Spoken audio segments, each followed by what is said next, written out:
광야 녹화 알루스 르비딤 시내 광야 기브론 학다와 하세롯 림마림 몬베레스 림나리 이사 그헬라나 세베산 하라다 마켈로 타하테라 니카하스모나 모세로 원망하지 마세요.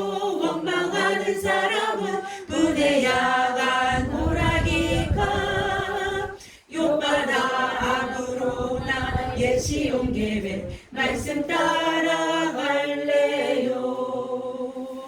가데스 호르산 살모나 분노 노보디에 아바림 디보가 날몬 디블라다이 아바림 사모와 평지길갈 이곳은 모두 다 광야 40년 출애굽 노정 장막 친구 우리는 말씀에 순종자라요 하늘나라 변화받고 들어갑시다. 아멘. 감사합니다. 목사님 죄송하지만 칠판을 같이 옮기겠습니다. 이거는 꺼도 되죠? 네, 지금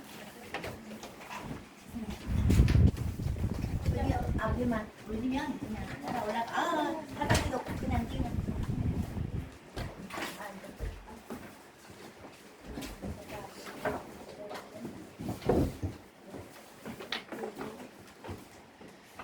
제가 계속 이제 오늘 마지막 강의가 되겠는데요. 반복해서 말씀을 드리지만 2권, 8권을 같이 보시면 되게 좋아요. 그러니까 이제 이 구속사 시리즈 내용이 3권부터는 3, 4, 5권은 완전 연결된 내용이에요. 3권부터는 예수님 족보 1기, 2기, 3기, 이제 마태복음 예수님 족보 그거에 대한 내용이거든요. 3권, 4권, 5권 그렇게 이제 묶어져 있다 생각하시면 이 2권하고 8권은 연결된 내용이어서 지난주 토요일날 저희 구속사 세미나 때 오시는 분들께서는 아시겠지만 근데 이제 8권에서는 이 정확한 날짜와 요일까지 제시되어 있고 그 다음에 저희는 간단하게 지나갔지만 이제 광야 노정이라든가 10대 지역이 굉장히 더 자세하게 나와 있고 또 그 다음에 이스라엘 백성 출애굽할 때 그 6월절 절기 지킨 거 이런 것까지 다 자세하게 나와 있거든요.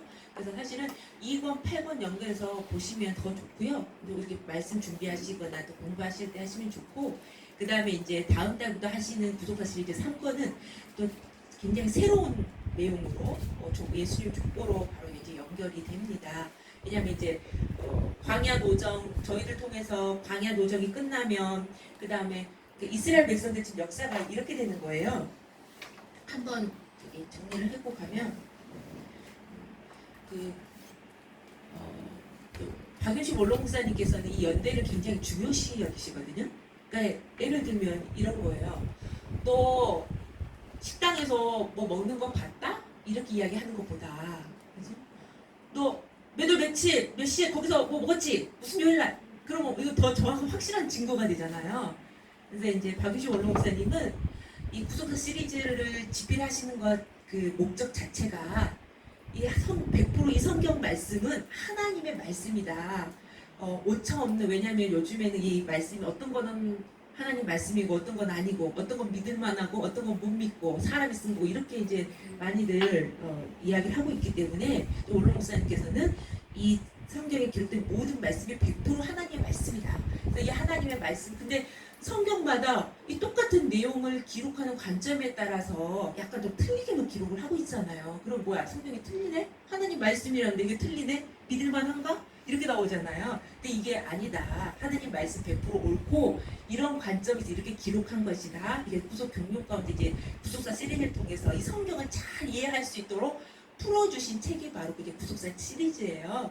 근데 이제 이 책을 집필하시면서 굉장히 중요시 여기는 게 하나님께서는 이 성경을 통해서 연대와 요일까지 8권을 통해서 요일까지 하나님이 역사하신 그 행사 모든 일들이 요일까지 정확하게 우리가 알 수 있는 너무나도 100% 정확한 실제로 있었던 사건이다. 하나님께서 행하신 일이다. 왜냐면 뭐 노아방주 사건이라든가 이런 것도 다 거짓말이지 않냐, 막 이렇게 이야기하시는 분들도 있고 10대 재앙이 실제로 어떻게 있었던 일이냐, 뭐 이렇게 그렇잖아요. 우리가 인간의 생각으로는 그거는 진짜 천재지변으로도 이루어질 수 없는 너무 희귀한 사건이기 때문에 이렇게 이야기를 하잖아요.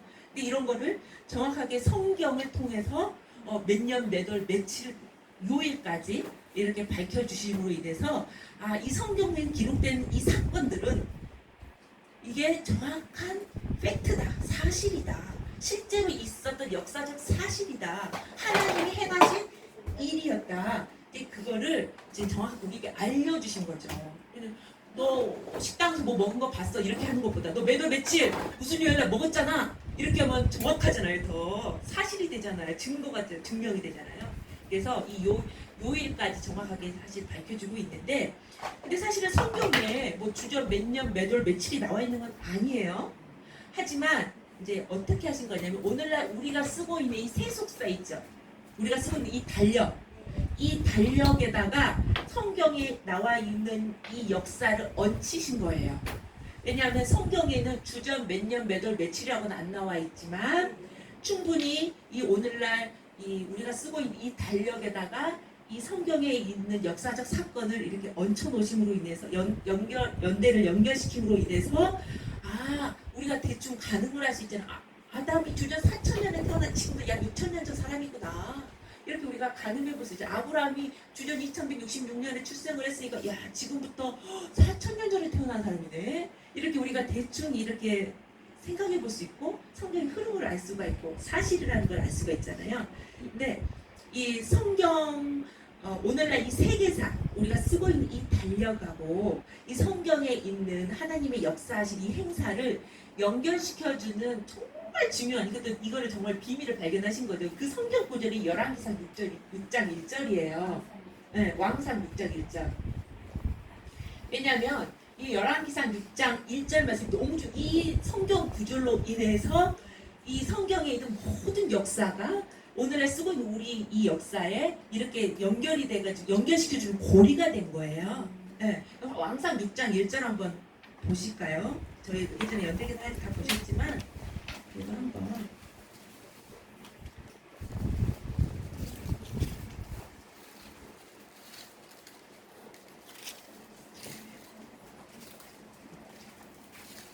열왕기상 6장 1절에서는요.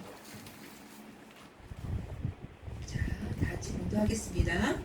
이스라엘 자손이 애굽 땅에서 나온 지 480년이요. 솔로몬이 이스라엘 왕이 된 지 4년 19월 곧 2월에 솔로몬이 여호와를 위하여 전 건축하기를 시작하니라. 그러니까 지금 이 열왕기상 6장 1절에서는요.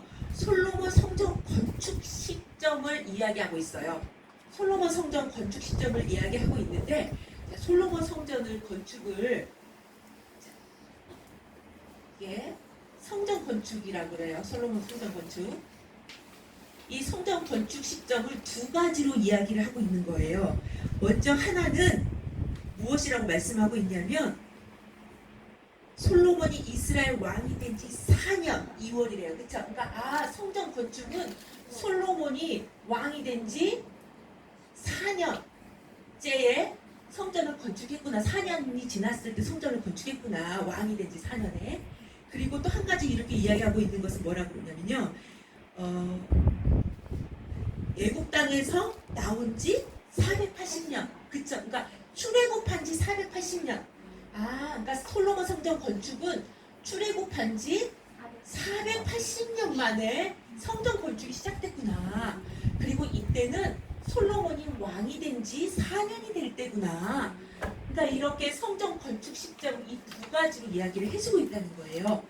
그런데 우리가 세계사에서 이 솔로몬은 너무나 유명하고 훌륭한 왕이기 때문에 솔로몬이 왕이 언제 됐는지는 다 기록하고 있다는 사실이에요. 언제 기록을 하고 있습니까? 주전 970년에 왕이 됐다라고 세계사에서는 기록을 하고 있는 거예요. 이게 900 BC 주전입니다. 970년에 솔로몬이 왕이 된 거예요. 이거는 세계사 기록에 나와 있는 거예요.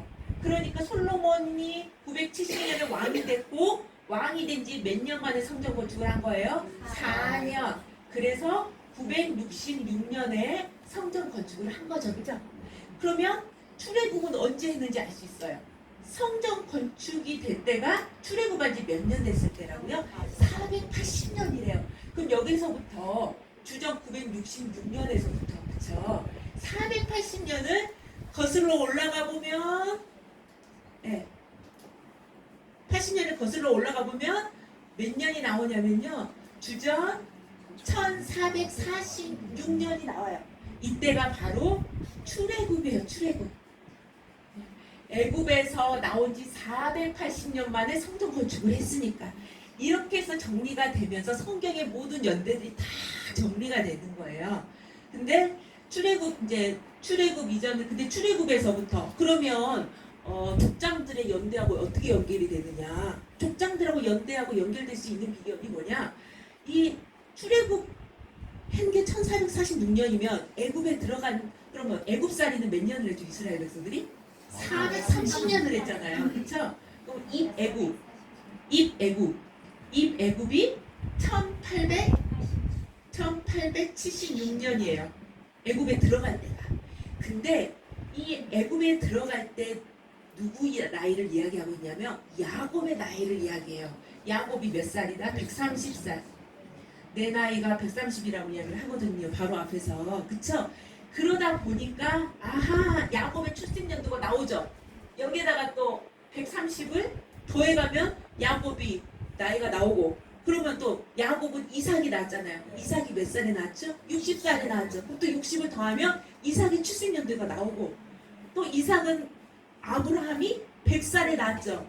거기다 또 100살을 더하면 아브라함의 출생 연도가 나오고 그래서 아브라함은 주전 2166년 아브라함 출세 이렇게 되는 거예요. 그러다 보니까 이 아브라함부터 또 족장들 나이가 또 몇 살에 몇 살에 낳거나 이게 다 나오잖아요. 창세기에 보면 족보에 보면 그러다 보니까 아담 출생 연도까지가 계산이 되는 거고 그러니까 족장들이 싹 연결될 수 있었던 이유가 바로 누구다? 애굽에 들어갈 때 야곱 때문에 해서 족장들 20대 족장이 나이가 싹 연도가 다 정리가 됩니다. 이렇게 해서 성경에 통해서 그 연대를 이렇게 연결시킬 수 있었던 정말 중요한 키워드가 바로 뭐다? 왕사 6장 1절. 이걸 통해서 성경의 모든 연대를 이 오늘날 우리가 사용하고 있는 이 달력에 다 대입이 되다 보니까 이제 좀 하나님의 구속사를 어떻게 진행하셨는지 알 수가 있는 거죠. 자 그러면 그렇다면 광야 노정은 어디 있는가? 자 보세요. 출애굽을 했죠. 출애굽을 했고 제가 조금 기간에 비해서 이게 그래프 단락을 좀 잘 못 나눴지만 그냥 알아서 이해를 해주시면 감사하겠습니다. 네, 이스라엘 백성들 주전 1446년에 출애굽했어요. 출애굽한 목적은 하나님께서 가나안 땅으로 약속하신 가나안 땅에 들어가기 위함이죠. 왜냐하면 지금 이권에서 계속 저희가 생각해야 될 게 이스라엘 백성들이 출애굽할 수 있었던 이유는 바로 아브라함에게 약속하셨던 언약 때문이에요. 횃불 언약 약속하셨잖아요. 4대 만에 그렇죠. 400년 동안 괴로움을 당하고 마침내 들어갈 것이다. 가나안 땅 차지하게 된다. 그 말씀을 하셨잖아요. 그 언약의 성취로 말미암아 이제 때가 돼서 이때 출애굽이 이루어진 거예요. 근데 이때 출애굽이 이루어졌으면 바로 가나안 땅 들어가면 좋잖아요. 그렇죠. 근데 이스라엘의 출애굽에서 원래 우리가 이렇게 생각해요. 오늘 저희가 이제 광야 노정을 40년 동안 약 5일 부족한 40년 광야 노정 길을 걷거든요. 그리고서 가나안 땅을 들어가요. 근데 원래 하나님의 계획이 처음부터 너네들 광야 생활을 40년 동안 해라가 아니었어요. 이스라엘 백성들의 불순종으로 말미암아 믿지 못함으로 인해서 이 40년이라는 기간이 생긴 거고 그래서 역사적으로 주전 1446년에서 40년을 딱 계산을 해보면 가나안 땅에 몇 년에 들어간 거예요? 계산을 해보시면 1446년에서 40년을 빼면 여기서 40년을 빼면 1406년에 가나안 땅 들어간 거예요. 1406년에 그쵸? 그러니까 여기서 40년 광야 노정 그쵸? 그리고 가나안 입성. 이게 언제다? 1406년에 들어간 거예요. 주전. 그리고 나서 바로 이루어진 게 아니라 16년 동안 그 가나안 땅에 들어가서 정복 전쟁을 하고 그 땅을 분배하는데 16년이 걸려요. 네. 그래서 사실은 1390년에 16년 빼면 1390년에 요셉의 뼈를 세계 땅에 묻습니다. 네. 왜냐면 횃불 언약에서 4대 만에 너네들 가족 아브라함아 4대 만에 가나안 땅 들어간다 그랬거든요. 그러니까 아브라함, 이삭, 야곱, 요셉. 네. 뜻으로 봤을 때 이 4대 만에 가나안 땅 들어간 거예요. 비록 요셉의 해골이 들어갔지만 해골은 뼈는 언약 신앙을 상징한 거고 산자의 신앙을 상징한다 그랬잖아요. 그래서 이 산자의 신앙 상징한 이 요셉의 뼈가 바로 이 세계 땅에 묻힌 때가 주전 1390년입니다. 그래서 이때 횃불 언약이 성취됐다라고 이야기를 하는 거예요. 근데 지금 저희하고 살펴볼 것은 이제 가나안 정복 전쟁도 아니고 이스라엘 백성들이 지난주 시간에 출애굽한 내용에 대해서 어떤 과정을 통해서 출애굽을 했는지 살펴봤잖아요. 이 광야 노정 40년을 2시간 만에, 1시간 반 만에 하는 거예요.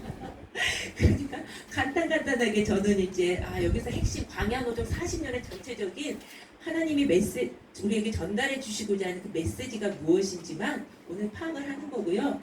그 다음에 이제 8권에서는 날짜까지, 요일까지 밝혀지고 있지만 우리는 뭐 부분적으로는 살펴보긴 하겠지만 그 부분까지는 자세하게 하지는 않을 거예요. 이제 이 광야 노정 40년을 우리가 지금 어느 시점을 우리가 공부하는지를 알아야 되기 때문에 그 시점을 공부하겠습니다. 주전 1446년에 출애굽한 이스라엘 백성은 교환 받으셨죠? 광야에서 40년 동안 훈련을 받고 주전 1406년에 가나안에 들어갔습니다. 자, 이스라엘 백성들은 왜 훈련을 시켰느냐? 애굽의 속성을 다 빼내고 말씀에 순종하여 사는 법을 훈련시킨 거예요. 그러니까는 이스라엘 백성들이 출애굽에서 하나님의 백성으로 당당하게 출애굽을 했지만 사실은 하나님께서 그래 너희들은 내 백성이야 내 아들이야 홍해를 딱 건너므로 인해서 영적으로 세례를 행하신 거고 그쵸? 했지만 사실 그 속이 변화가 됐나요? 애굽 속성이 그대로 있잖아요. 우리가 뭐 예수님 믿는다고 하루아침에 개가천선 합니까? 안 그렇잖아요. 물론 기적적으로 그런 사람도 가끔 있더라고요. 갑자기 바뀐 사람이 있더라고요. 담배도 피다가 갑자기 끊고 이런 사람이 있긴 하지만 사실 대부분 그렇게 갑자기 안 바뀌어요. 서서히. 근데 이스라엘 백성들인데 가나안 땅은 약속하신 땅이고 거룩한 땅이고 그 땅을 차지하려면 이스라엘 백성들이 가나안 땅 들어가서 바로 차지하는 게 아니라 정복 그 땅 원주민이 있잖아요. 그렇죠? 원주민하고 싸워서 이겨야 되는데 그러려면 하나님이 이스라엘 백성의 편이 되려면 이스라엘 백성들이 거룩한 백성이 되어야 돼요. 그래야지만 그 땅은 거룩한 백성이 차지하는 곳이고 하나님의 백성이 차지하는 땅이 하나님 나라를 이루는 땅이기 때문에 아브라함이 약속하신 하나님의 나라를 하나님이 통치하시고 다스리시는 하나님의 백성이 거주하는 그런 하나님의 나라를 가나안 땅에 우선 이루시고 가나안 땅 교두보로 해서 전 세계를 하나님의 나라로 만드는 게 하나님의 비전이신 뜻이었기 때문에 그 가나안 땅에 거룩한 백성이 들어갔단 말이에요. 근데 애굽의 출애굽에 좀 이스라엘 백성들이 아직 죄성이 가득하고 애굽 속성이 가득하고 하나도 연단되지 않았어요. 막 아직도 그 뭐라고 하죠? 뛰어다니는 망아지 같이 하나도 훈련이 안 된 거예요. 이 광야 노정을 통해서 하나님이 철저하게 훈련시킵니다. 하나님의 말씀에 순종하는 백성답게 살 수 있도록. 자, 그렇다면 자, 오늘날 우리하고 무슨 광야 노정이 무슨 상관이 있는가? 광야 교회라고 이야기를 하고 있어요. 그렇죠? 자, 한번 보겠습니다. 우선 민수기 33장 2절을 보시면요. 모세가 그 노정 광야의 모든 노정이요 어떤 노정이냐면요 여호와의 명대로 진행을 하고 진을 쳤어요. 여호와의 명대로 모세의 생각도 아니고 이스라엘 백성들 자기들 원하는 대로 아니고 철저하게 하나님의 명대로 노정을 따라 진을 친 거예요. 광야 40년 동안 움직인 거예요. 그렇죠? 그리고 사도행전 7장 38절에 보니까 이렇게 말씀하고 있죠. 이스라엘 백성들 구약에 이 광야 생활을 가리켜서 뭐라고 그러냐면요. 광야 교회에 있었다. 이스라엘 백성들이. 광야 교회에 있었다. 이렇게 이야기하고 있어요. 그러니까 오늘날 우리의 교회 생활이 무슨 생활인 거예요? 광야 노정 생활인 거예요. 그러니까는 쉽게 말하면 이렇게 생각을 하시면 되죠. 이제 저희가 큰 그림을 그려드릴 거고, 애굽은요 타락한 이 세상을 상징합니다. 모든 잡신이 다 있고, 그렇죠? 바로가 왕이었고. 그러면 이제 그냥 굵직하게 말씀을 드리면 여기는요 애굽 생활이었어요. 애굽에서 종살이할 때. 여기는 타락한 세상을 가리켜요. 세상. 하지만 이스라엘 백성들이 이제는 어떻게 되면 광야길을 걷게 되죠. 그리고 광야길을 걸은 다음에 어디로 들어갑니까? 가나안 땅에 들어갑니다. 그렇죠? 근데 이 이스라엘 백성들이 이 애굽인의 성격에서 타락한 세상을 상징한다면 이 애굽에서 광야로 넘어오는 이 분기점이 뭐냐면 홍해예요. 홍해 도화. 그쵸? 이 홍해를 영적으로 지난번에 다 살펴봐서 그냥 간단히 넘어갑니다. 홍해는 세례라고 이야기를 하고 있잖아요. 그러니까 이 이스라엘 백성들이 이 홍해 도화를 통해서 그동안 종살이였는데 타락한 세상에 사탄의 종이었는데, 쉽게 말하면 오늘날로 말하면 하나님의 자녀로 하나님의 아들이 되었잖아요. 그쵸? 그래서 여기에서 홍해를 통해서 하나님의 아들로 신분이 바뀌게 됩니다. 그리고서 이스라엘 백성들이 이 광야에서 훈련받고 양육받는 과정이었던 거예요. 근데 이게 바로 오늘날 교회 생활이라고 이야기하는 거예요. 교회 생활. 지금 오늘 이게 사도행전 말씀에서는 교회 생활이다. 이게 오늘날 이 교회 생활을 통해서 우리가 어디에 들어가는 거예요? 가나안 땅 들어가는 거죠. 근데 이 가나안 땅은요, 우리가 크게 두 가지로 생각할 수 있어요. 물론 가나안 땅은 낙토고 적각물이 흐르는 곳이고 천국을 우리가 일반적으로 상징합니다. 아브라함이 약속하신 그 가나안 땅, 그 기업은 천국을 상징해요. 근데 꼭 천국만 상징하는 것이 아니고요. 이거는 하나님이 이 땅에 하나님의 나라를 이루시는 역사를 지금 하고 계시잖아요. 비전이라고도 볼 수 있어요. 비전. 하나님의 비전. 그러니까 아브라함의, 왜냐면 사실 이스라엘 백성이 가나안 땅 들어가서 역사가 딱 끝난 게 아니잖아요. 가나안 땅을 또 차지해야 되잖아요. 그쵸? 우리가 이 복음으로 어떻게 해야 됩니까? 이 전 세계 열방을 차지해야 되잖아요. 말씀으로. 그러니까 그러한 하나님의 비전이죠. 그러니까 우리가 감당해야 할. 그러니까 물론 교회 생활을 통해서 이건 이루어져 가야 되겠지만, 그러니까 이 가나안 땅을 이렇게 볼 수가 있는 거예요. 그런데 오늘은 뭐 요단강에 대해서 자세히 할 적은 아니지만, 가나안 땅 들어가기 전에 또 무엇을 건넙니까? 요단강을 건너요. 그쵸? 요단강을 건넙니다. 근데 요단강은 우리가 기본 성경에서 우리가 찬송가도 요단강 건너가 만나리, 일반적으로 우리가 그 죽어서 건너는 강 이렇게 생각을 하잖아요. 죽어서 건너는 강, 그러니까 천국 가는 강이니까, 그렇죠? 요단강을 다 건너야 된단 말이에요. 근데 이 요단강을 건너서 천국을 가는 거예요. 그러니까 이스라엘 백성들이 가나안 땅 들어갔잖아요. 물론 이스라엘은 거의 다 죽었지만 요단강을 건너서 가나안 땅 들어갔죠. 이건 어떤 의미냐? 살아서 들어갔잖아요. 우리는 일반적으로 지금까지는, 예전에는 천국은 무조건 죽어서만 가는구나 했더니 창세기 족보를 통해서 에녹같이 살아서도 갈 수 있구나 라는 거를 우리가 배웠고, 물론 우리가, 근데 이거는 때가 있어요. 하나님께서 뜻을 이루시는 그때에 살아있는 사람은 변화의 열매가 올라가는 거죠. 그때가 우리 때가 되면 감사하고 또 땅끝까지 복음을 전파돼야 되니까, 우리 때가 안 되더라도 우리가 전수해준 이 말씀을 통해서 우리 후손들이, 또 우리가 신앙 전수한 그 사람들을 통해서 변화의 열매가 맺혀질 수 있는 거거든요. 그럼 하나님은 야곱이 했는데, 요셉이 했는데 아브라함이 했다고 인정해 주시고, 저희를 그때 살펴봤잖아요. 성경 사도 스데반 집사의 그 구속 경륜적인 설교를. 그러니까 그걸 통해서 봤듯이 우리의 전한 복음으로 그 열매가 맺혀지면 하나님께서는 그 상급을 너가 했다. 너 때문에 네 후손의 이 역사가 나타난 거야. 변화의 열매가 나타난 거야. 이렇게 인정하시고 우리 그 축복까지 하늘에서 천국에서도 상급을 주시는 거죠. 천국도 성급이 다 다르니까요. 근데 여기에서 요단강을 건너야 됩니다. 근데 우리가 그동안은 이 요단강은 죽어서 건너는 강인 줄 알았더니 살아서 건너요. 살아서. 그쵸? 그래서 이게 강을 크게 두 번 건너요. 이 홍해에서 사실은 세례라는 자체가 연합이잖아요. 연합. 세례는 연합. 예수님과 연합된 사건이잖아요. 예수님과 연합돼서 십자가에 죽고 나는 죽었어. 그쵸? 그리고 예수 그리스도의 생명으로 다시 사는 거잖아요. 그래서 이제 이후부터는 갈라디아서 2장 20절에서 내가 사는 것은 내 생명으로 사는 게 아니라 예수 그리스도의 생명으로 사는 거예요.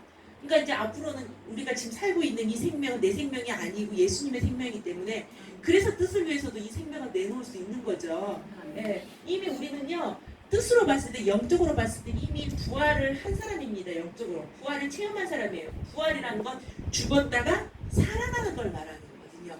부활의 터 위에 변화의 역사가 있는 거니까. 그래서 이 홍해를 통해서 예수님의 생명으로 다시 살고 부활을 우리가 체험을 한 사람들이고 영적으로 이제는 우리가 살아서 나를 믿는 자는 영원히 죽지 아니하리라 했기 때문에 우리의 성도에게는 죽음이 있습니까 없습니까? 없는 거예요. 그래서 잠잔다. 그렇죠? 그리고 절대로 여기다가 묘라고 쓰지 말고 누구누구의 집, 뭐 권사 누구누구의 집, 목사 누구누구의 집 잠깐 잠치는 걸 그죠? 그렇게 해서 표기를 하는 거죠. 우리가 그 비석에다가도 잠자는 거예요. 그래서 우리에겐 죽음이 없습니다. 산자예요. 그래서 이 권의 핵심은 횃불 언약의 성취의 믿음은 산자의 신앙을 가진 사람. 그렇죠. 그래서 이 광야 노정도 이제 저희가 이제 이 교회 생활을 그래서 어떻게 할 것인가 이 땅에서 이 교회 생활을 해야 되는데 훈련받고 연단받고 우리의 모든 세상의 속성을 다 빼내고 애굽의 속성을 다 빼내는 역사가 이 교회 생활, 광야 생활을 통해서 이루어져야 그래야지 우리도 어떻게 됩니까? 살아서 가나안 땅에 들어가는 거고 산자의 신앙을 끝까지 믿음을 지키는 거고 그렇죠? 그리고 우리가 또 하나님의 비전, 뜻을 이루어드릴 수가 있는 거고 살아서 요단강을 건너므로 말미암아 이스라엘 백성들 죽어서 요단강 건넜나요? 살아서 요단강 건넜죠. 산자들이 건넜지 죽은 자들은 광야에서 다 죽었어요. 산자들이 요단강 건너가고 가나안 땅 들어가서 정복 전쟁을 했잖아요. 그래서 우리가 찬송가 부를 때 이거는 하도 지금 인식이 이거는 장례식 때 부르는 찬송가로 인식이 돼 있어서 그렇지 사실은 그게 장례식 때 꼭 부를 찬송이 아니거든요. 어쨌든 살아서 들어가는 그 강입니다. 자, 이렇게 되고요. 그래서 오늘날 우리의 이 교회 생활을 보여주는 게 광야 노정이다. 그러므로 우리가 이 광야 노정을 공부하는 의미가 있습니다. 자, 광야 노정은요 총 몇 번이냐면 모세가 여호와의 명대로 움직였던 이 노정이요 총 42곳이에요. 그러니까 쉽게 오늘날로 말하면 42번 이사를 한 거예요. 야 대단하지 않습니까? 그러니까 나그네 인생을 살아야 돼요. 너무 짐이 많으면 안 돼요. 네, 정말로 아브라함도 그랬죠? 늘 나그네였죠. 네, 이 땅에 너무 많은 미련을 두면 안 되고 언제든지 너 뜻이 여기서 가라. 우리는 언제든지 명대로 움직여야 되기 때문에 여기가 조싸우면 안 되기 때문에 42번 장막을 쳤고 이 40년 동안 그리고 기간은 5일 부족한 40년이 되겠습니다. 이건 뭐 나중에 이따 보면 되겠고요. 이렇게 입니다. 1월 15일 날 이제 출발을 했잖아요. 1월 15일 날 그리고 1406년에 1월 10일 날 도착을 하게 됩니다. 근데 참 신기한 게 이거 날짜를 보세요. 무슨 절기하고 연결돼서 출발시키고 도착시키셨어요? 네, 6월절. 6월절 절기를 지키고 15일 날 어떻게 됩니까? 무교봉을 먹어야 되죠? 6월절 전날 밤에 그러니까 장자재앙 일으키시고 그때 이미 이스라엘에서도 6월절 지키고 그 6월절 지키고 피 바른 집에만 장자재앙이 이렇게 넘어갔잖아요. 임하지 않았죠? 그리고서 무교병을 먹을 때예요. 이때는 그때 이스라엘에서 출애굽을 시키셨고 그 다음에 왜 1월 10일 날 도착을 하셨습니까? 예, 원래 6월절 지키려면 14일 날 지키는데 그 10일부터 사흘 어떻게 해야 돼요? 양. 어쨌든 6월절을 지키려면 이게 제대로 되어 있는 흠이 있는 준비를 10일부터 하거든요. 그러니까 철저하게 6월절 절기를 중심으로 해서 움직이셨다는 거.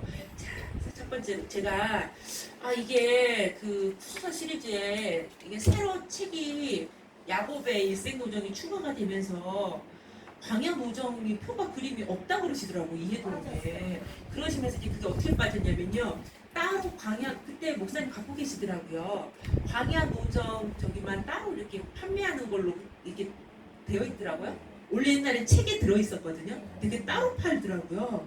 예. 그래서 근데 이제 제가 그래서 이걸 복사를 해왔더니 너무 작아서 그래서 안 보여요. 네, 하지만 그냥 느낌상으로만 아시고, 네, 제가 그래서 혹시나 인터넷 제가 교보문고에서 이걸 파는가 봤더니 절판이 됐더라고요. 그래서 제가 한번 이거 관련된 목사님한테 여쭤보겠습니다. 혹시 교회에 보유하고 있는 게 얼마나 있는지 제가 이걸 못 여쭤봤는데, 이거 광야 노정이 없으시죠 다? 목사님 있으세요? 그거를 그때 갖고 계시더라고요. 책이 바뀌어도 원래 이게 세트로 같이 왔어야 되는데. 가게 좀 넣어져 있어야 되는데 저도 옛날에 보던 책이라서 줬거든요. 새 책은 없더라고요. 네. 근데 그게 있어야 되거든요. 이건 하나도 안 보이잖아요. 제가 어쨌든 한번 구해봐서 다음 주에 제가 안 오더라도 뭐 구분편에 보내든지 뭐 한번 하겠습니다. 자, 여기 우선 이걸 보시면요. 라암셋이 저기 여기는 지중해가 있고요. 라암셋이 어딘지 한번 찾아서 왼쪽 맨 위에 있어요. 고센 땅 위에. 한번 보이실까요? 너무 흐려서 잘 안 보이지. 그죠? 거기서 출발을 하는 거예요, 애국에서. 근데 지난번에 저희가 지난주에 살펴봤듯이 이 가나안 땅으로 들어갈 수 있는 방법이 세 가지가 있다 그랬어요. 이렇게 보면은 쭉 블레셋으로 가는 길, 수르로 가는 길, 그쵸? 세일산으로 가는 길이 있는데 하나님 다 막으시고 홍해를 건너도록 밑도락으로 인도를 하신 거거든요. 근데 이스라엘 백성들이 이렇게 여기서부터 쭉 보면 색깔을 달리 했는데 이 42곳 이 장막 친 곳을 의미적으로 5군데로 구분을 하셨어요. 이 박유식 원로 목사님께서 의미적으로 5군데로 구분을 하셔서 이렇게 색깔을 달리 해가지고 이렇게 표기를 하신 거예요. 그래서 저도 이 5가지로 구분을 시켜서 이 광야 노정을 한번 살펴볼 텐데요. 첫 번째 광야 노정이 뭐냐면 5구간 중에 첫 번째 구간이 이 라암셋에서 출발을 해가지고 시내 광야 도착하기 바로 전까지예요. 그러니까 요 그림을 보시면 시내 광야가 맨 밑에 내려와 있거든요. 노란색 맨 밑에. 라암셋이 맨 위에 왼쪽이 있다면, 그쵸? 찾으셨죠? 시내 광야는 맨 밑에 있어요. 거기 전까지, 바로 전까지가 르비딤인데 거기까지 구간이 10번 장막 쳤는데 그 구간을 첫 번째 여정으로 잡으셨어요. 이렇게 이제 그 그림을 놔두시고 한번 교환을 보시면, 그래서 그 10군데에 이 장막 친 곳이 어디냐면요. 라암셋을 발행을 해서 숫꽃, 에담, 미도라, 마라, 엘리, 몽에가, 신광야, 독과, 알루스, 르비딤. 여기가 시내 광야. 근데 시내 광야는 그 다음 구절에 들어가고 이 시내 광야 도착할 때까지 르비딤 해서 장막 친 곳으로 해가지고 10가지 장막 친 곳으로 10군데 이렇게 해서 제 첫 번째 여정으로 분리를 하셨습니다. 근데 이때 어떤 일이 있었는지 한번 보겠습니다. 먼저 기간을 봤을 때는 민수기 33장 3절을 보니까 라암셋에서 15일에 출발을 했죠. 그리고 시내 광야 도착했을 때가 3월달이에요. 그 전까지니까 어쨌든 그 사이까지 이스라엘에서 첫 번째 구간이다라고 보시면 되고요. 여기에서 보통 우리가 보면 성경에서 3월이다, 1월이다, 우리가 출애굽할 때도 1월이다, 뭐 3월이다 이렇게 이야기를 하고 있지만 그 원어를 보면요, 이게 1월 1일인지 3월 1일을 말하는 건지 알 수가 있어요. 이게 월을 뜻하는 단어가 호데시거든요. 셀리시는 3이라는 뜻이고 여기 호데시가 월을 뜻하는 거예요. 거기에 정관사 바가 붙은 거예요. 그랬더니 이것은 그 월삭을 의미해요. 이 정관사가 붙으면. 그러니까 월삭이라는 것은 첫째 날을 말해요. 그러니까 1월에 월삭 1월 첫째 날이 되는 거고, 이거는 3월이기 때문에 3월 첫째 날이 되는 거고, 그렇죠? 이제 그렇게 알 수가 있는데 월삭인 거예요. 그 전까지 이스라엘 국가는 이 첫 번째 구간은 2월 달까지니까 1월 15일부터 출발해서 2월 달까지 한 45일간의 여정이라고 볼 수 있겠죠? 약 45일간의 이 첫 번째 노란색 구간의 여정을 이스라엘에서 걸은 겁니다. 근데 이제 여기 많은 사건 사고가 있었겠지만 이제 뜨문뜨문 저희랑 살펴보는 거예요. 중요한 거 위주로. 에담에서부터 무엇이 나타났냐면요, 구름 기둥이 나타난 거예요. 에담은 구름 기둥, 불 기둥이 나타난 거예요. 하나님께서 에담 예, 에담이 숫꽃 에담이 두 번째 구간이거든요. 네. 예, 그 에담에서부터 그러니까 왜냐면 아직 홍해를 건너기 전이에요. 세 번째 믹돌 앞에서 홍해를 건너 세 번째 믹돌 앞에서 홍해를 건넜기 때문에 홍해를 건너기 전에 먼저 무엇을 주신 거예요? 구름 기둥, 불 기둥을 주신 거예요. 그렇기 때문에 이스라엘 백성들이 홍해를 건널 때 애국 군대가 막 추격해서 따라올 때 어떻게 된 거예요? 구름 기둥이 갑자기 쫙 뒤로 가서 딱 막아줬잖아요. 네, 홍해를 건널 때 더 이상 애국 군대가 접근하지 못하도록 하나님께서 막아주신 거죠. 이미 에담에서 이 구름 기둥, 불 기둥으로 인도하신 거죠. 이 구름 기둥이 따로고 불 기둥이 따로가 아니고요. 낮에는 구름 기둥으로 그늘을 제공해 주는 거고 밤에는 불 기둥으로 따뜻하게 해주고 왜냐면 사막이 밤에는 춥고 낮에는 뜨겁고 햇빛만 가리면 시원하고 건조하기 때문에 그쵸? 그래서 하나님이 이거는 임재 상징이에요. 야 내가 너희들의 행하는 모든 길에 함께 하겠다. 지켜주고 보호하겠다. 그를 사랑해주고 품어주겠다. 따뜻하게 밤에는 이 하나님의 임재의 상징이 바로 구름 기둥과 불 기둥이에요. 그래서 이제 8권을 통해서 보면 이 구름 기둥이 어떻게 역사를 하냐면요. 하나님께서 모세를 통해 명령해가지고 움직이시잖아요. 야 이제 됐어 얼른 일어나서 다른 곳으로 이사가 이렇게 명령을 하실 때 물론 이제 다음 구간에 살펴볼 때 신의 광야에서 이스라엘 백성들이 십계명을 받고 성막 계시를 받아서 성막을 건축을 합니다. 근데 그 전까지는 아직 언약궤가 없어요. 그쵸? 첫 번째 구간에는 근데 물론 이 구름 기둥 불 기둥은 광야 도중 내내 함께 하셨지만 근데 어떻게 되냐면 이사를 해야 돼 옮겨야 돼 그러면 이 구름 기둥이 딱 뜹니다. 그러니까 구름 기둥이 쫙 깔아앉아요. 그러면 아 그곳에 진을 치라는 계시구나 그 의미고요. 네, 왜냐면 이스라엘 백성들 위에 이렇게 거하잖아요. 쫙 그리고 구름 기둥이 이제 이스라엘 백성들이 진을 옮겨야 돼. 그럼 구름 기둥이 쫙 뜹니다. 그러면 얼른 이스라엘 백성들 막 챙기는 거예요. 막 짐 챙기고 나중에 성막이 생긴 이후부터 성막 막 분리하고 조립식이잖아요. 막 분리하고 그리고서 언약궤는 그냥 맨 앞으로 가는 거고. 하지만 이 구름 기둥은 이스라엘 백성들 위에서 함께 움직이는 거고. 언약궤가 인도를 하지만 앞장서서 인도를 하지만 또 이스라엘 백성의 임재 상징이 함께하는 것은 또 이 구름 기둥과 불 기둥이에요. 이렇게 해서 이스라엘 백성들을 따뜻하게 사랑으로 품어주면서 인도해주는 임재 상징이 바로 그래서 이스라엘 백성들이 이 구름 기둥과 불 기둥을 통해서라도 아 하나님 우리와 함께하시는구나 눈에 안 보이시잖아요. 이걸로 하나님 임재를 보여주신 거죠. 자 그리고서 이제 신광야라 보겠습니다. 신광야 이제 쭉 지나서 7번째 구간이에요. 신광야에서 무슨 역사가 일어나냐면 이때 만나를 주세요. 왜냐면 자 신광야를 도착을 2월 15일 1월 15일 날 출발을 했죠. 2월 15일이면 약 한 달이 지났죠. 이스라엘 백성들 급하게 출애굽할 때 뭐 무교 보내고 뭐고 먹을 거 대충 싸고 왔을 거 아니에요. 그 애굽에서 싸갖고 왔던 식량이 이제 어떻게 된 거 한 달 만에 없어진 거예요. 그래서 이 신광야에서 하나님이 만나로 역사해 주시는 거예요. 이때부터 이스라엘 백성들이 만나를 먹기 시작합니다. 자, 출애굽기 16장 1절에서 3절 보시겠습니다. 뒷장이겠어요. 이스라엘 자손의 온 회중이 엘림에서 떠나 엘림과 시내산 사이 신광야에 이르니 애굽에서 나온 후 제2월 15일이라. 그쵸? 그러니까 이거는 2월 15일. 그쵸? 예, 그래서 이스라엘 온 회중이 그 광야에서 모습 근데 보세요. 야, 이스라엘 백성들이요. 광야 노정 내내 지금 홍해의 기사 이적을 경험한 지 한 달도 안 됐어요. 한 달. 그쵸? 엄청난 역사잖아요. 지난번에 우리 살펴봤듯이 홍해의 그 기사 이적 말은 질퍽질퍽한 것도 아니고 마른 땅을 건너고 벽이 되고 애국 군대 다 수장시키고 그럼에도 불구하고 얼마나 우리가 이렇게 사람들이 믿지 못한 우리의 속성을 보여주는 거예요.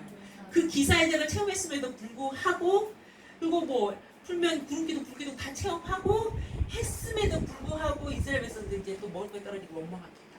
이 땅의 문제는요 먹고 사는 문제예요. 우리도 어떻게 사역을 하면서 때로는 너무 막 궁핍할 때가 있잖아요. 어쨌든 진짜 지하철 탈 차비가 없을 때도 있었고 그 김밥 하나 사 먹기 어려울 때도 있었거든요. 그러면 야 이렇게 해서 사역을 할 수 있나? 예, 막 그렇게 그리고 순간 마음이 어떻게 된 거예요? 먹고 사는 문제 어두워지죠. 예, 그러니까 아 이게 이스라엘 백성들 믿음이 없다라고 판단할 수가 없더라고. 우리도요. 내가 믿음이 좋은 줄 알았더니 막상 이 땅에서 먹고 사는 문제가 해결이 안 되고 어려워지면 나도 모르게 막 어둠이 들어오려고 그러더라고요. 예, 그래서 이스라엘 백성들 원망하게 돼요. 사실은 하나님 앞에 원망하는 것이 아니라 어떻게 해야 되냐면 간구해야 돼요. 감사함으로 기도해야 돼요. 하나님 모세한테 우리 이렇게 하지 않니? 이렇게 나와야 되는데 원망부터 시작합니다. 모세와 아론은 원망하죠. 그들에게 이르되 우리가 애굽 땅에서는 종살이를 했지만 고기가 막 곁에서 먹던 떡, 배불리 종살이 하면서 먹었던 거, 배불리 먹었던 거, 그 좋았던 거 생각하는 거예요. 내가 예수님 믿기 전에 세상에서 그래도 잘 먹고 잘 살았는데 회식도 하고 옷도 먹고 했는데 이게 지금 무엇인가? 우리를 굶어 죽게 하려는가? 그렇게 원망하고 있죠? 네. 야, 근데 나 같으면 이러면 만나 주고 싶을 것 같아. 안 줄 것 같아. 그쵸? 근데 하나님은 얼마나 오래 참으시고 인자하신지 만나를 내려주십니다. 이 원망을 듣고. 근데 너무나 신기한 건 하나님은요, 이 먹는 걸로 이스라엘 백성들이 길을 들이십니다. 훈련시켜요. 말씀으로 사는 법, 그리고 안식일을 지키는 법. 그러니까 사실 이 말씀대로 사는 법이 이 안에 안식일을 지키는 법이 다 들어와 있죠. 그러니까 하나님이 이미 다 계획되어 있는 걸 그래. 이쯤이면 양식 떨어지겠네. 여기서부터는 내가 만나로 이스라엘 백성들 훈련을 시켜야지. 다 모든 구간이 계획 가운데 이루어지는 거예요. 그래서 신광야에서 만나를 내릴 때 애굽에서는 달력이 며칠 주기 달력을 쓴다 그랬죠? 11주기 달력이니까 이스라엘 백성들이 안식일을 지킬래야 지킬 수가 있다 없다? 없다. 근데 사실 이 안식일을 이미 창조 때부터 창세기에서 7일날 안식하셨느니라 말씀하셨고 이미 안식일 규정은 창세도 있었고 그렇죠? 노아 방주 사건도 보면 7일 단위로 움직이는 걸 봤을 때 그것도 하나님이 7일 주기로 하나님의 역사를 일으키신 걸 볼 때 이 안식일이 계속 있었다는 걸 알 수가 있어요. 근데 이스라엘 백성이 애굽 생활을 다 잊어버렸죠. 하나님 예배 드리는 거 다 잊어버리고 드릴 수도 없었고 11주기 달력이니까. 근데 이제 하나님 이스라엘 백성들은 하나님을 섬기는 백성으로 다시금 훈련시켜야 되기 때문에 7일 주기로 먹는 것을 주시면서 먹는 걸로 훈련을 시키십니다. 먹고 사는 문제예요. 우리도 그 개 같은 거 어떻게 훈련시키니까 그거 먹는 걸로 훈련시키잖아. 야 앞발 들어. 어떻게 해서 앞발 이렇게 앞발 들면 뭐 먹을 거 하나 던져주고 그렇게 훈련시키잖아요.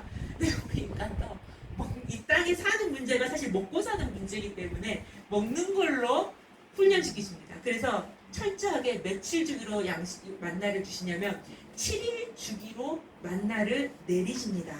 자, 이렇게 이스라엘 백성들이 불평불만하고 원망임에도 불구하고 우리 죽이려고 데리고 나왔냐 한 달만 했는데도 출애굽기 16장 4절 5절에서 이렇게 말씀하십니다. 하나님께서 모세에게 이르시되 보라 내가 너희를 위해서 하늘에서 양식을 비같이 내리리니 하늘 양식이에요. 만나도.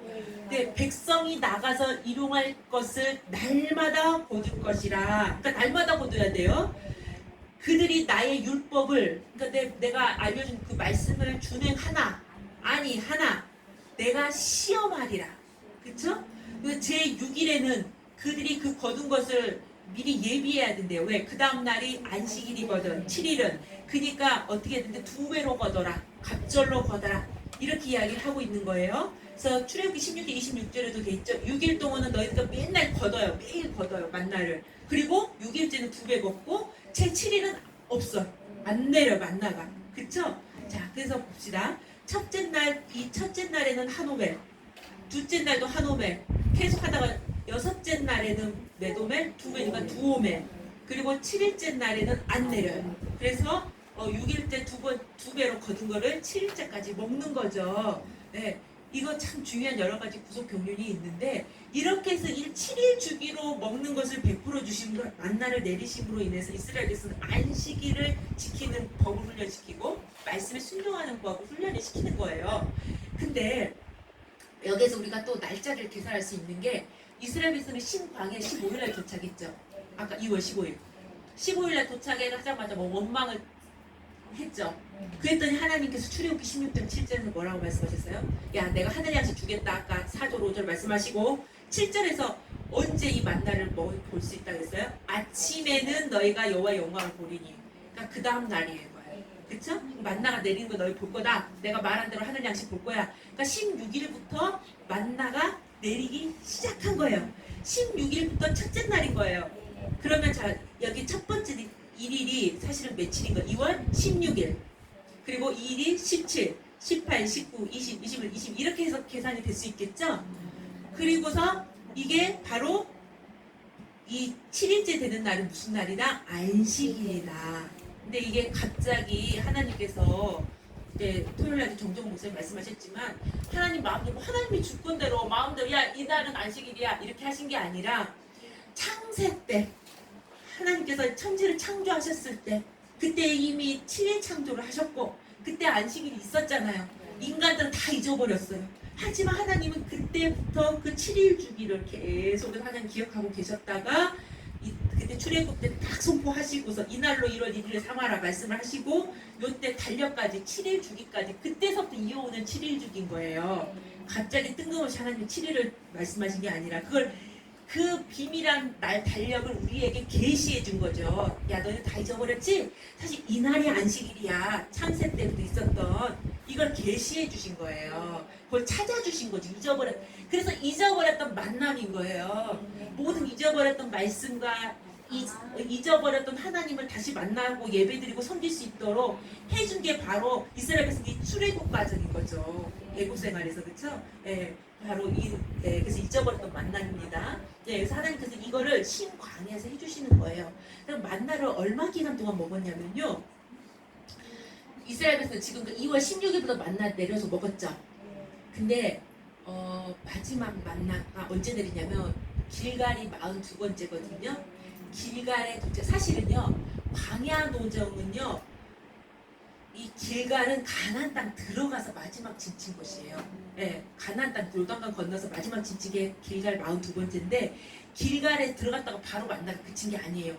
바로 그치면 뭐 먹고 살아요? 그쵸? 예, 먹고 그 땅에 소산이 나야 그래 먹고 살 텐데 보세요. 여호수아 5장 10절 12절에 보니까요.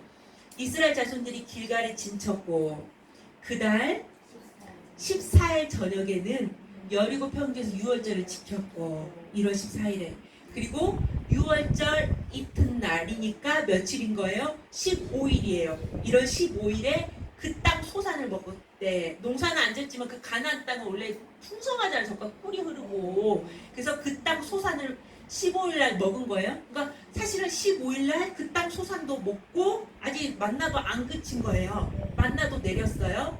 근데 그날에 무교본과 볶은 곡식을 먹었더니 그 땅 소산을 먹은 언제 만나 그친 거예요? 다음 날부터는 안 내린 거예요. 그러니까 16일부터는 안 내린 거예요. 그러니까 15일날은 만나도 먹었고 그 땅 소산도 먹은 거예요. 그쵸?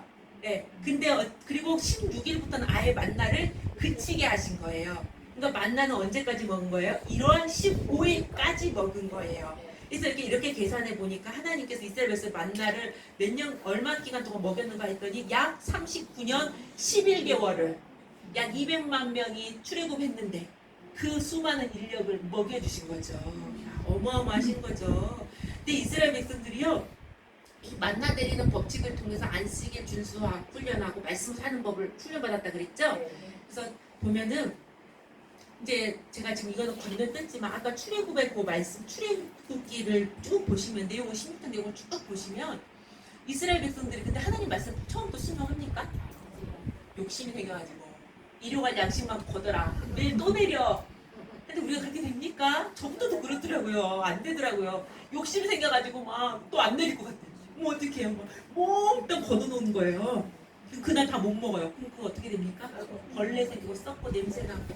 그러니까 말씀에 순종하지 않으면 무슨 인생이에요? 썩고 냄새나는 인생을 사는 거예요. 그렇죠? 말씀에 순종하면 날마다 신선한 만나를 먹는 거예요. 날마다 새 힘을 공급받고 하나님 주신 은혜 가운데 말씀 순종하지 말면 썩고 부패하고 냄새나는 인생을 사는 거예요. 그리고 이제 만나를 매일 내려주니까 이번에는 아휴 이제 또 토요일 날이 됐어요. 근데 하나님 토요일 날 뭐라고 하셨어요? 두 배 거두라 그랬죠. 내일 또 내려. 맨날 내린대. 뭐 내일은 안 내리겠어. 그래서 만약에 토요일 날 그냥 그날 먹을 것만 다 거뒀어요. 그럼 이제 주일날 어떻게 된다? 주일인데 그때는 토요일이니까 안식일 날 쫄쫄 굶는 거예요. 그 경험을 했을 거 아니에요.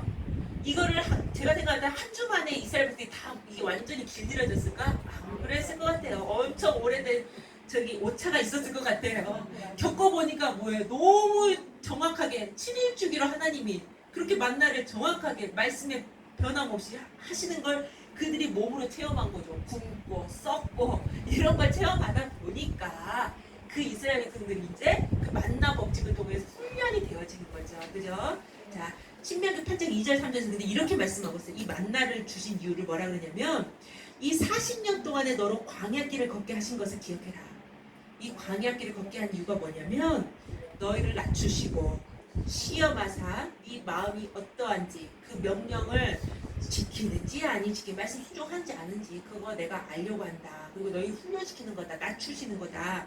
너를 또 낮추시며 너로 줄이게 하시며 때론 너로 알지 못하며 내 열조도 알지 못한 만나를 먹이신 것은 사람이 떡으로만 사는 것이 아니요 여호와의 입에서 나오는 모든 말씀으로 사는 줄을 너로 알게 하려 하심이니라. 이 말씀은 무슨 말씀이냐면요. 지금 하나님이 그러니까 이스라엘에서도 물론 눈으로 보였을 때는 보이는 만나지만 그거는 말씀에 순종한 사람만이 먹을 수 있는 거예요.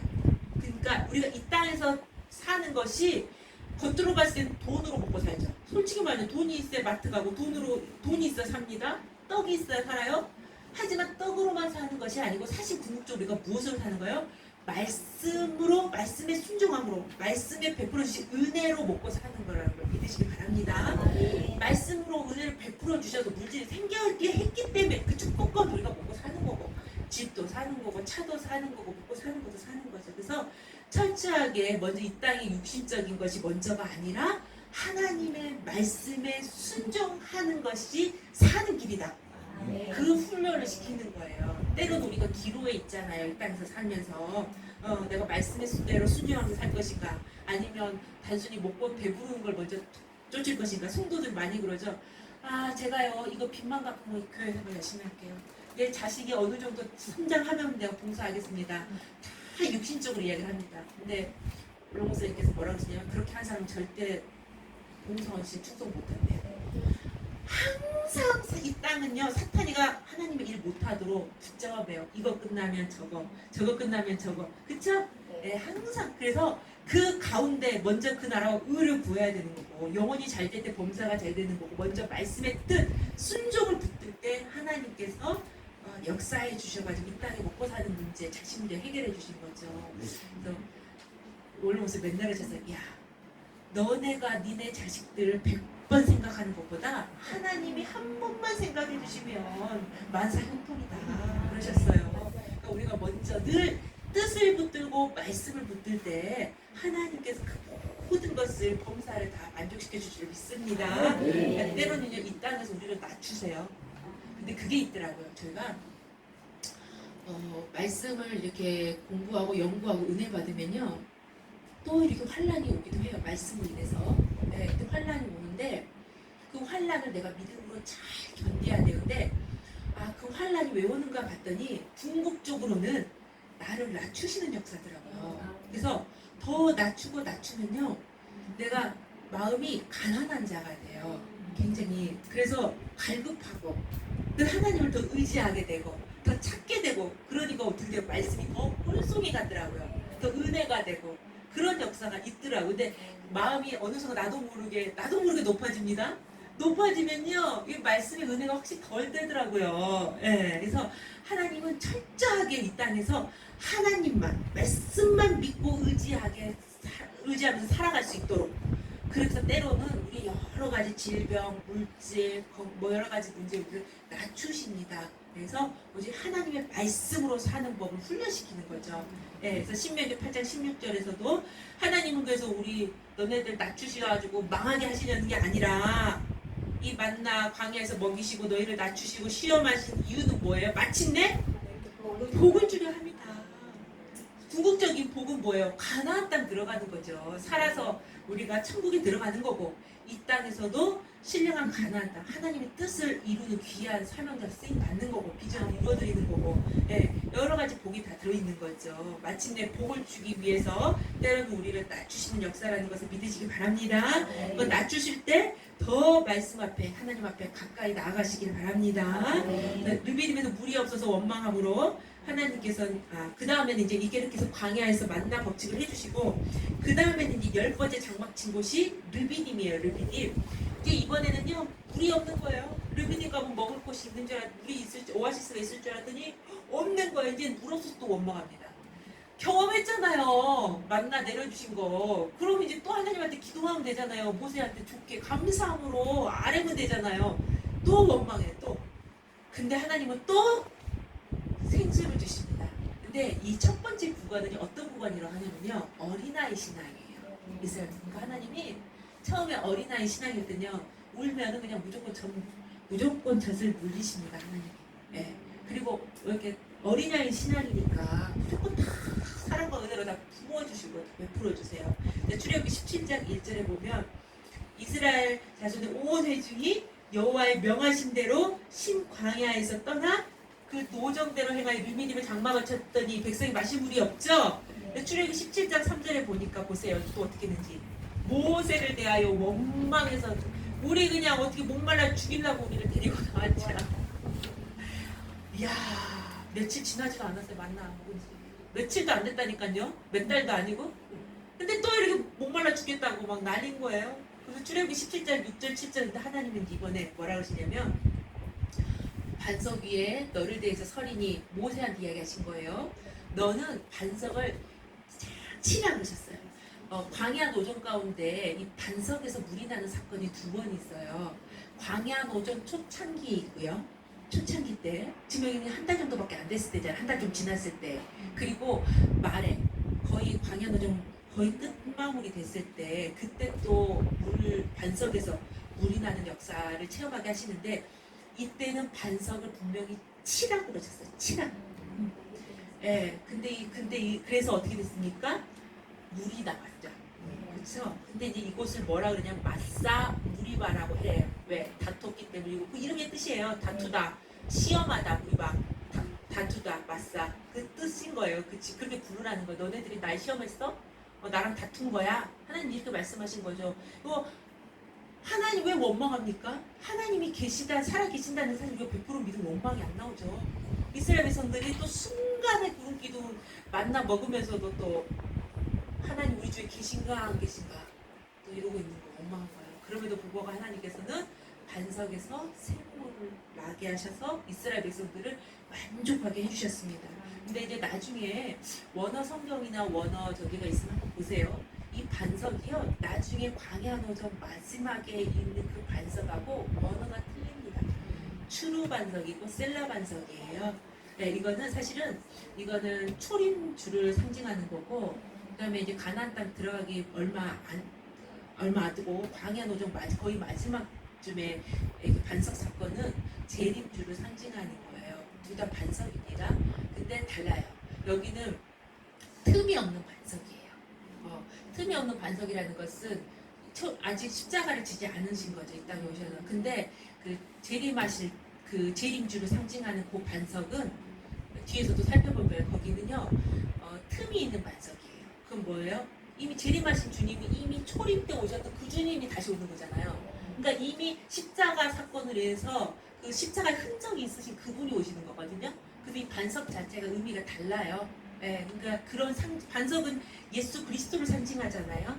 예, 그래서 뒤에서도 살펴보겠지만 반석에서 물이 난다는 것은 우리에게 영적으로 예수 그리스도 반석된 예수 그리스도를 통해서 우리의 목마름 해결해 주신 요한복음 나와 있잖아요. 예, 해결시켜 주신다는 거. 그리고 아까 만나도 누구를 상징합니까? 하늘 양식이 누구입니까? 예수 그리스도 요한복음 6장에 그렇죠. 예, 하늘 양식이 예수 그리스도를 상징하는 거, 다 예수님을 상징하고 있는 도정입니다. 자, 쉬었다가 하겠습니다. 네, 기도 간단하게 하겠습니다. 살아계신 아버지 감사합니다. 이렇게 이스라엘 백성들의 광야 노정을 통해서 저희들이 이 땅에서 교회 생활을 어떻게 해야 되는지 다시 한번 살펴보고 교훈을 삼게 해주시니 감사드립니다. 하나님께서 저희들에게 정말 일용할 양식, 하늘 양식으로 먹여주시고 또한 반석에서 나게 하시니 생명수의 역사로 말미암아 저희들 만족하게 하여 주시고 지금도 변함없이 살아서 구름기둥과 불기둥으로 저희들 가운데 임재하시면서 지켜주시고 보호해주신 줄로 믿습니다. 아멘. 저희들 이스라엘 백성들처럼 원망하는 자가 되게 않게 하여 주시고 때론 이 땅에서 저희들 사역 감당할 때 힘들고 어려운 일이 있다 할지라도 하나님 앞에 감사함으로 아랠 수 있도록 은혜 허락하여 주셔서 아멘. 저희들 산자의 신앙으로 끝까지 하나님의 살아계심을 믿고 아버지 기쁨이 될 수 있는 저희들 다 되게 하여 주시옵소서. 기도한 대로 될 줄로 믿고 감사드리며 예수님의 이름으로 기도드렸습니다. 아멘.